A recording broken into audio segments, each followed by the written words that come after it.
Channel ಅನ್ನು ತಪ್ಪದೇ subscribe ಮಾಡಿ ಮತ್ತು ಬೆಲ್ ಐಕಾನ್ ಒತ್ತಿ.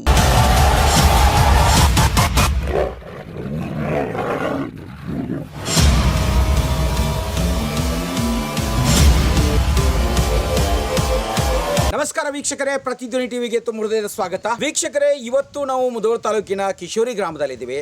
ಹಾಗಾದ್ರೆ ಈ ಒಂದು ಕಿಶೋರಿ ಗ್ರಾಮದಲ್ಲಿ ಇವತ್ತು ಒಂದು ಕಾಡು ಪ್ರಾಣಿ, ಒಂದು ಚಿರತೆಯನ್ನು ನಾವು ಈ ಒಂದು ಗ್ರಾಮದಲ್ಲಿ ನೋಡ್ತಾ ಇದ್ದೀವಿ. ಅಂದರೆ ಈ ಕಿಶೋರಿ ಗ್ರಾಮದಿಂದ ಹೊರಭಾಗದಲ್ಲಿ ಇವತ್ತು ಕಾಡು ತುಂಬಿದೆ. ಹಾಗಾದರೆ ಆ ಕಾಡಿನ ಮಧ್ಯದಿಂದ ಇವತ್ತು ಈ ಒಂದು ಗ್ರಾಮದಲ್ಲಿ ಹೊಲಗದ್ದೆಗಳಲ್ಲಿ ಇವತ್ತು ಒಂದು ಚಿರತೆ ಕಾಣಿಸಿಕೊಂಡಿದ್ದರಿಂದಾಗಿ ಜನರೆಲ್ಲ ಭಯಭೀತರಾಗಿದ್ದಾರೆ. ಹಾಗಾದರೆ ಈ ಒಂದು ಪ್ರದೇಶದಲ್ಲಿ ನಾವು ನಿಂತಿರುವಂಥ ಈ ಜಾಗದಲ್ಲಿ ಇದು ಬಳಗಾನೂರವರ ಒಂದು ಸ್ಥಳ ಅಂತ ಕರೀತಾರೆ ಅಥವಾ ತೋಟ ಅಂತ ಕರೀತಾರೆ. ಹಾಗಾದರೆ ಇವರ ಒಂದು ತೋಟದಲ್ಲಿ ನಿನ್ನೆ ರಾತ್ರಿ ಕಳೆದ 2 ದಿನಗಳಿಂದ ಈ ಒಂದು ಚಿರತೆ ಇಲ್ಲಿ ರಾತ್ರಿ 8ರಿಂದ 9 ಗಂಟೆ ಸುಮಾರಿಗೆ ರಾತ್ರಿ ಇಲ್ಲೆಲ್ಲ ಓಡಾಡಿದೆ. ಹಾಗೆ ಒಂದು ನಾಯಿ ಮರಿಯನ್ನು ಕೂಡ, ಅದು ಒಂದು ದೊಡ್ಡ ನಾಯಿಯನ್ನು ಕೂಡ ಇದು 2 ಸಾರಿ ಹಿಡಿದು ತಿಂದಿದೆ. 2 ನಾಯಿಗಳನ್ನು ಈಗಾಗಲೇ ಬಲಿಯಾಗಿವೆ. ಹಾಗಾದರೆ ಜನ ಎಲ್ಲ ಸಂಪೂರ್ಣವಾಗಿ ಭಯಭೀತರಾಗಿದ್ದಾರೆ.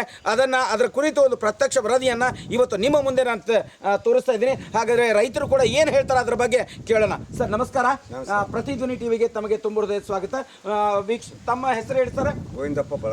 ಗೋವಿಂದಪ್ಪ ಬಳಗಾನೂರವರೇ, ಈ ಒಂದು ಸ್ಥಳದೊಳಗೆ ನೀವು 2 ದಿನದಿಂದ ಆತಂಕಕ್ಕೆ ಒಳಗಾಗಿರಿ ಅಂತ ಹೇಳಕತ್ತೀರಿ. ಹಾಗಾದರೆ ನೀವು ಚಿರತೆಯನ್ನು, ಈ ಕಾಡು ಪ್ರಾಣಿಯನ್ನು ಕಂಡಿದ್ದೀರಾ? 8:30-9 ಬಂದ ನಮ್ಮ ನಾಯಿಗೆ ಅಟ್ಯಾಕ್ ಮಾಡ್ತೀವಿ. ಅಟ್ಯಾಕ್ ಮಾಡಿ ಗೊಂಜಾಳ ಐತ್ರಿ. ಗೊಂಜಾಳ ಓಡಿಸಾಡಿ ನಾವು ಗೊಂಜಾಳ ನಾಟಿಗೆ ಅದು ಗಾಬ್ ಮಾಡ್ತೀವಿ. ಗಾಬ್ ಮಾಡಿದ ಕೂಡಲೇ ನಮ್ಗೆ ರಾತ್ರಿ ಟೈಮ್ ಅದು ವಿಚಾರ ಬರಲ್ರಿ, ನಾಯಿ ಎಲ್ಲಿ ಹೋತ ತಟ್ಟ ಮತ್ತು ಕತ್ತಲ್ದಾಗ ಎಲ್ಲಿ ದೊಗುಣತ್ತ ಸುಮ್ಮ ಕೂತು ಹರಿಯಾಗದ್ದ ಕೂಡಲೇ ನಾಯಿ ಸಿಗಲ್ದಂಗೆ ಬಂದು ಗೊಂಜಾಳದಾಗ ಅಡ್ಡಾಡಿ ನೋಡೋಣ. ಅದು ಎಳ್ಕೊಂಡು ಹೋದದ್ದು ಗುರ್ತು ಸಿಕ್ತು, ಹೆಜ್ಜೆ ಗುರ್ತು ಸಿಕ್ಕು, ಎಳ್ಕೊಂಡು ಹೋದ ಗುರ್ತು ಸಿಕ್ತಿ. ಮುಂದೆ ಫಾರೆಸ್ಟ್ ಆಫೀಸರಿಗೆ ಫೋನ್ ಮಾಡೋಣ. ಫಾರೆಸ್ಟ್ ಆಫೀಸರ್ ಬಂದು ಈಗ 2 ದಿವಸ ಆಯ್ತು ನಮ್ಮ ಮನೆ ಕಾಯಕತ್ತಾರು. ಹಗಲಿ ರಾತ್ರಿ ಕುಡಿ ಅಡ್ಡಾಡ್ತಾರು. ಅದು ಮತ್ತೆ ಮರುದಿವ್ಸ ಬಂದು ಮತ್ತೆ ತಿಂದು ಹೋಗಿತ್ತು ಉಳ್ದಂಥ ನಾಯಿನ. ಉಳಿಸಿದ ನಾಯಿನ ಮತ್ತೆ ಮರುದಿವ್ಸ ಮತ್ತೆ ಬಂದು ತಿಂದು ಮತ್ತೆ ಅದೇ ನಾಯಿನ ಮತ್ತೆ ತಿಂದು ಅಂದ್ರೆ ಈಗ ಚಿರತೆ ಇಲ್ಲೇ ಸುತ್ತಮುತ್ತಲು ಇದೆ ಅಂತ ನಮಗೆ ಭಯ ಆಗಿದೆ. ಇಲ್ಲಿ ನಿಮ್ಗೆ ನೀರು ಹಾಸಕ್ ಹೋಗೋದಾಗ ರಾತ್ರಿ 1ಕ್ಕೆ ಸಹಿತ ಬರಕ್ ಭಯ ಆಗೈತೆ. ಅಂದ್ರೆ ಇಲ್ಲೇ ಸುತ್ತಮುತ್ತಲದೊಳಗೆ ಐತೆ ನಂಗೆ ಇಲ್ಲೇ ಭಯ ಆಗೈತೆ ನಮಗೆ. ಮತ್ತು ಈಗ ಆಫೀಸರು CC ಕ್ಯಾಮ್ರಾ ಅದು ಕುಂಡ್ಸಕತ್ತಾರ. ಅದಕ್ಕೆ ಅದನ್ನ ಹೆಂಗಾರ ಮಾಡಿ ನಮ್ಗೆ ಓಡಿಸಿದ್ರೆ ಅಂದ್ರೆ ನಮ್ಗೆ ಒಟ್ಟು ಬೀತಿ ಇಲ್ಲದೆ ಹೊಲ್ದಾಗ ಅಡ್ಡಾಡ್ತು. ಇರ್ಲಾರ ನಾವು ಮನೆಗೆ ಕದ ಹಾಕೊಂಡು ಪರಿಸ್ಥಿತಿ ಬರುತ್ತೆ. ಈ ದೃಶ್ಯವನ್ನು ನೋಡಿದರೆ ನಾವು ಈ ಒಂದು ಚಿರತೆ ಇಲ್ಲಿ ಆ ನಾಯಿಯನ್ನು ಹಿಡಿದುಕೊಂಡಿತ್ತು ಮತ್ತು ಅದನ್ನು ಹಿಡ್ಕೊಂಡು ತೊಗೊಂಡು ಹೋಗಿದ್ದಂಥ ಈ ಹೆಜ್ಜೆ ಗುರುತುಗಳನ್ನು ನೋಡಿದರೆ ನಮಗನ್ಸುತ್ತೆ ಈ ಒಂದು ಭಾಗದೊಳಗೆ ಈ ಕಬ್ಬಿನಲ್ಲಾಗಲಿ ಅಥವಾ ಇಲ್ಲಿ ಇರ್ತಕ್ಕಂಥ ಎಲ್ಲೋ ಒಂದು ಮರಗಳಲ್ಲಿ ಅವಿತು ಕುಳಿತಿದೆ ಅನ್ನೋದನ್ನು ಕೂಡ ಖಾತ್ರಿಯಾಗಿದೆ. ಹಾಗಾದರೆ ಅರಣ್ಯ ಇಲಾಖೆಯ ಅಧಿಕಾರಿಗಳು ಕೂಡ ಇವತ್ತು ಈ ಚಿರತೆಯನ್ನು ಹಿಡಿಲೇಬೇಕು ಅನ್ನೋ ಉದ್ದೇಶದಿಂದ ಎಲ್ಲ ಭಾಗದಲ್ಲಿ ಸುಮಾರು 4-5 ಕಡೆಗಳಲ್ಲಿ CC ಕ್ಯಾಮ್ರಾಗಳನ್ನು ಅಳವಡಿಸಿದ್ದಾರೆ. ಆ CC ಕ್ಯಾಮ್ರಾಗಳನ್ನು ಅಳವಡಿಸಿದ್ದನ್ನು ಕೂಡ ನೀವು ನೋಡ್ಬೋದು. ಒಟ್ಟಾರೆ ಈ ಭಾಗದಲ್ಲಿ ಏನಾಗಿದೆ ಅಂತಂದರೆ ರೈತರು ತುಂಬ ಭಯಭೀತರಾಗಿದ್ದಾರೆ. ಅದಕ್ಕೆ ಅವ್ರು ಏನು ರಿಕ್ವೆಸ್ಟ್ ಮಾಡ್ಕೋತಿದ್ದಾರೆ ಅಂತಂದರೆ ಅರಣ್ಯ ಇಲಾಖೆಗೆ ಏನಾದರೂ ಮಾಡಿರ್ತಾರೆ, ನಮಗೆ ಹೊರಗಡೆ ಅಡ್ಡಾಡುವಂಥ ಭಯ ಹೆಚ್ಚಾಗಿದೆ. ಅದಕ್ಕಾಗಿ ನೀವು ಕೂಡಲೇ ಇಲ್ಲಿರ್ತಕ್ಕಂಥ ಈ ಒಂದು ಚಿರತೆಯನ್ನು ಏನಾದರೂ ಮಾಡಿ ಹಿಡಿದು ನಮಗೆ ನೀರು ಹಾಸ್ಲಿಕ್ಕೆ ಹೊಲಗದ್ದೆಗಳಿಗೆ ಹೋಗಲಿಕ್ಕೆ ಅನುಕೂಲ ಮಾಡಿಕೊಡಿ ಅಂಥೇಳಿ ಇಲಾಖೆಯನ್ನು ಕೇಳ್ಕೊಳ್ತಾ ಇದೆ. ಹಾಗೆ ಅವರು ಕೂಡ ಕಾರ್ಯತತ್ಪರರಾಗಿದ್ದಾರೆ. ಒಟ್ಟಿನಲ್ಲಿ ಏನಾದರೂ ಮಾಡಿ ಈ ಚಿರತೆಯನ್ನು ಬಂಧಿಸಿ ಅದನ್ನು ದೊಡ್ಡ ಕಾಡಿಗೆ ಹಿಡಿಯುವಂಥ ಪ್ರಯತ್ನ ಇವತ್ತು ಅರಣ್ಯ ಇಲಾಖೆ ಮಾಡ್ತಾ ಇದೆ. ಅಲ್ಲಿ ಇರುವುದರಿಂದಾಗಿ ಬಹಳಷ್ಟು ವಿಸ್ತಾರವಾಗಿರ್ತಕ್ಕಂಥ ಕ್ಷೇತ್ರದಲ್ಲಿ ಕಾಡಿದೆ. ಹಾಗಾದರೆ ಆ ಕಾರಣದಿಂದ ಆ ಕಾಡಿನ ಮುಖಾಂತರವಾಗಿ ಇಲ್ಲಿ ಚಿರತೆ ಬಂದಿರಬಹುದು ಅನ್ನುವಂಥದ್ದನ್ನು ಕೂಡ ಅಷ್ಟೇ ಸತ್ಯದ ಮಾತು. ಹಾಗೆ ಇವತ್ತು ಅರಣ್ಯ ಇಲಾಖೆ ಸಿಬ್ಬಂದಿಗಳು ಇವತ್ತು ಈ ಒಂದು ಚಿರತೆಯನ್ನು ಹಿಡಿಲಿಕ್ಕೆ ಅವರು ಕೂಡ ಪ್ರಯತ್ನ ಮಾಡ್ತಾ ಇದ್ದಾರೆ. ಹಾಗೆ CC ಕ್ಯಾಮ್ರಾಗಳನ್ನು ಕೂಡ ಇಲ್ಲಿ ಅಳವಡಿಸಿದ್ದಾರೆ. ನೋಡೋಣ ಅವರು ಯಾವ ರೀತಿ ವ್ಯವಸ್ಥೆಯನ್ನು ಮಾಡಿದ್ದಾರೆ ಎಂಬುದನ್ನು ಈ ಅರಣ್ಯ ಇಲಾಖೆಯ ಅಧಿಕಾರಿಗಳನ್ನ ನಾವು ಮಾತಾಡೋಸ್ತದೆ.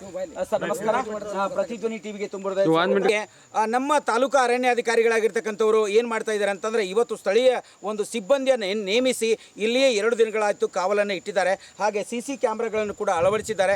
ಅವರು ಯಾವ ರೀತಿ ವ್ಯವಸ್ಥೆಯನ್ನು ಮಾಡಿದ್ದಾರೆ ಎಂಬುದನ್ನು ನಾವು ಆ ಸಿಬ್ಬಂದಿ ವರ್ಗದಿಂದ ನಾವು ತಿಳಿದುಕೊಳ್ಳೋಣ. ಸರ್ ನಮಸ್ಕಾರ, ತುಂಬ ಹೃದಯದ ಸ್ವಾಗತ ಪ್ರತಿಧ್ವನಿ ಟಿವಿಗೆ. ಹಾಗಾದ್ರೆ ಇಲ್ಲಿ ಚಿರತೆ ಇರೋದು ಬಂದಿದ್ದು ಸತ್ಯ ಸರ್? ಈಗ ಮೇಲ್ನೋಟಕ್ಕೆ ನಾವು 2 ದಿನ ಆಯ್ತು ರೀ. ಅವರು ನಮಗೆ ಕ್ಷೇತ್ರ ಸಿಬ್ಬಂದಿ ಏನು ಬೆಳಗನವರು ಇದಾರಲ್ಲ, ಅವ್ರು ನಮ್ಗೆ ಕಾಲ್ ಮಾಡಿದ ತಕ್ಷಣ ನಮ್ಮ ಮೇಲಾಧಿಕಾರಿಗಳು ಅದ್ರ ಕಾರ್ಯಪ್ರವೃತ್ತರಾಗಿ ಅದ್ರ ಬಗ್ಗೆ ಎಲ್ಲ ಸಿಬ್ಬಂದಿಗಳಿಗೆ ಮೆಸೇಜ್ ಕೊಟ್ಟು ನಾವು 2 ದಿನ ಸತತ ಅವ್ರ ಜೋಡಿ ಕಾಂಟ್ಯಾಕ್ಟ್ ಇದ್ದು ಮತ್ತು ಪ್ರತಿ ಗಂಟೆಗೊಮ್ಮೆ ಅಲ್ಲಿ ವಿಸಿಟ್ ಮಾಡ್ಕೊಂಡು ಇದೆಲ್ಲ ಪಗ್ಮಾರ್ಕ್ ಎಲ್ಲ ಕೊಂಬಿಂಗ್ ಬೆಳಿಗ್ಗೆಯಿಂದ ಸುಮಾರು ಒಂದು 15ರಿಂದ 16 ಜನ ಟೀಮ್ ಮಾಡ್ಕೊಂಡು ಹಾಂ ಸರ್ 2 ಟೀಮ್ ಮಾಡಿ ಕೊಂಬಿಂಗ್ ಮಾಡಿ ಅದರೆಲ್ಲ ಪಗ್ ಮಾರ್ಕೆಲ್ಲ ಇದನ್ನ ಮಾಡಿದ್ವಿ. ಇದು ಇನ್ನೊಂದು ಏನಿದೆ ಅಂದ್ರೆ ಹೈನಾ ಮತ್ತು ಚಿರತೆ ಕನ್ಫ್ಯೂಸ್ ಇದೆ. ಅದ್ರ ಸಂಬಂಧ ಏನಾಯ್ತು, ಮ್ಯಾನ್ಯುವಲಿ ಒಂದು ಸ್ವಲ್ಪ ಡಿಸ್ಟರ್ಬ್ ಆಗಿತ್ತು. ಸರಿ ಸರ್. ಅದ್ರ ಸಂಬಂಧ ಇವತ್ತು ಮೇಲಾಧಿಕಾರಿಗಳಂತ ನಮ್ಮ ವಲಯ ಅರಣ್ಯಾಧಿಕಾರಿಗಳು ಶಿವಕುತ್ ತಾಳ್ವಾರ್ ಅವರು ಕ್ಷೇತ್ರ ಭೇಟಿ ಮಾಡಿದ್ರು. ಮಾಡಿ ಅದ್ರ ಮೇಲ್ನೋಟಕ್ಕೆ ಎಲ್ಲ ಅವರು ಇಲ್ಲಿ ನನ್ನ ಗಮನಿಸಿ ಅದ್ರ ಸಂಬಂಧ ಈಗ ಕ್ಯಾಮ್ರಾ ವ್ಯವಸ್ಥೆಯನ್ನು ಮಾಡಿದ್ದಾರೆ. ಇವತ್ತು ಕ್ಯಾಮ್ರಾ ಟ್ರಾಪಿಂಗ್ ಎಲ್ಲ ಅದೇ ಅಳವಡಿಸ್ತಾ ಇದೀವಿ, ನೀವು ನೋಡ್ತಾ ಇದ್ರಲ್ಲ. ಸರಿ ಸರ್. ಅದೇ ಅಳವಡಿಸ್ತಾ ಇದೀವಿ. ಇವತ್ತೂ ಕೂಡ ಮುಂದೆ ಇನ್ನೂ ಅದು ಎಲ್ಲಿವರೆಗೂ ನಮ್ಗೆ ಕ್ಲಿಯರ್ ಆಗಿ ಮೆಸೇಜ್ ಗೊತ್ತಾಗುವವರೆಗೂ ಎಲ್ಲ ಸಿಬ್ಬಂದಿ ಅಲರ್ಟ್ ಇದೆ. ಅದಕ್ಕೇನು ಕ್ರಮ ಕೈಗೊಳ್ಬೇಕಲ್ಲ ಅದ್ರ ಕಂಟಿನ್ಯೂಸ್ ಆಗಿ ವರ್ಕ್ ಮಾಡ್ತಾ ಇದ್ರಿ ಸರ್. ಅಂದ್ರೆ ನೀವು ಹೇಳಿದ್ರಿ ಈಗ ಹೈನಾ ಇದನೋ ಅಥವಾ ಚಿರತೆ ಇದೆ ಅನ್ನುವಂಥದ್ದು ಈಗ ನೀವು ಕೂಡ ಹೇಳಿದ್ರಿ. ಅಂದ್ರೆ ಖಚಿತವಾಗಿ ಇನ್ನೂ ನಿಮ್ಗೆ ಚಿರತೆ ಅಂತ ಫೈಂಡ್ ಔಟ್ ಆಗಿದೇನೋ ಇಲ್ವೋ? ಮೇ ಬಿ ಇರ್ಬೋದು, ಇಲ್ಲ ಅಂತ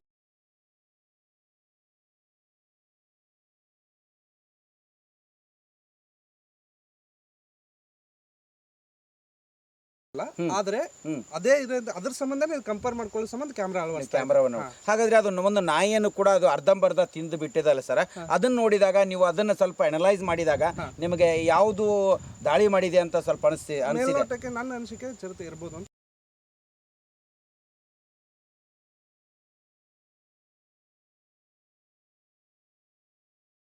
ಚಿರತೆ ಹೌದು ಸರ್, ಖಂಡಿತ. ಇಲ್ಲಿ ದಟ್ಟವಾದ ಇದೆ ಪಕ್ಕದಲ್ಲೇ ಇರ್ತಕ್ಕಂಥ ನೀವು ಸ್ವಲ್ಪ ದೃಶ್ಯವನ್ನು ಹಾಗೆ ಕಣ್ಣಾಡಿಸಿ ಸ್ವಲ್ಪ ಇರುವುದರಿಂದಾಗಿ ಬಹಳಷ್ಟು ವಿಸ್ತಾರವಾಗಿರ್ತಕ್ಕಂಥ ಕ್ಷೇತ್ರದಲ್ಲಿ ಕಾಡಿದೆ. ಹಾಗಾದರೆ ಆ ಕಾರಣದಿಂದ ಆ ಕಾಡಿನ ಮುಖಾಂತರವಾಗಿ ಇಲ್ಲಿ ಚಿರತೆ ಬಂದಿರಬಹುದು ಅನ್ನುವಂಥದ್ದನ್ನು ಕೂಡ ಅಷ್ಟೇ ಸತ್ಯದ ಮಾತು. ಇವತ್ತು ಇಲ್ಲಿ ಇರುವಂಥ ಒಂದು ಭಯವನ್ನು ಓಡಿಸಲಿಕ್ಕೆ ಅರಣ್ಯ ಇಲಾಖೆ ಸಿಬ್ಬಂದಿಗಳು ಹಾಗೆ ಊರಿನ ಎಲ್ಲ ಹಿರಿಯರು ಕೂಡ ಮತ್ತು ರೈತರು ಕೂಡ ಬಹಳಷ್ಟು ಅವರು ಶ್ರಮ ಪಡ್ತಾ ಇದ್ದಾರೆ ಅನ್ನೋದು ಕೂಡ ಅಷ್ಟೇ ಸತ್ಯ. ಸ್ಥಿತಿಯನ್ನು ನಿಮ್ಮ ಕಣ್ಮುಂದೆ ತೋರಿಸುವಂಥ ಪ್ರಯತ್ನ ನಮ್ಮ ಪ್ರತಿಧ್ವನಿ ವಾಹಿನಿಯಲ್ಲಿ ಕ್ಯಾಮ್ರಾಮನ್ ನಿತೀಶ್ ಜೊತೆ ಪ್ರಕಾಶ್. ಅರಣ್ಯ ಇಲಾಖೆ ಸಿಬ್ಬಂದಿಗೆ ನಾವು ಇವತ್ತು ಶ್ಲಾಘನೀಯವಾಗಿರ್ತಕ್ಕಂಥ ಒಂದು ಅವರಿಗೆ ಕೃತಜ್ಞತೆಗಳನ್ನು ಸಲ್ಲಿಸಬೇಕು. ಕಾರಣ ಅಂತಂದರೆ ಅವರು ಸುದ್ದಿ ತಿಳಿದ ಕೇವಲ 15 ನಿಮಿಷಗಳಲ್ಲಿ ಅವರ ಎಲ್ಲ ಸಿಬ್ಬಂದಿಯ ಜೊತೆಗೆ ಇವತ್ತು ಈ ಒಂದು ಕಾರ್ಯತತ್ಪರತೆ ಕಾರ್ಯವನ್ನು ಕೈಗೊಂಡಿದ್ದಾರೆ ಮತ್ತು ಕ್ಯಾಮ್ರಾಗಳನ್ನು ಅವರು ಜೋಡಿಸಿದ್ದಾರೆ.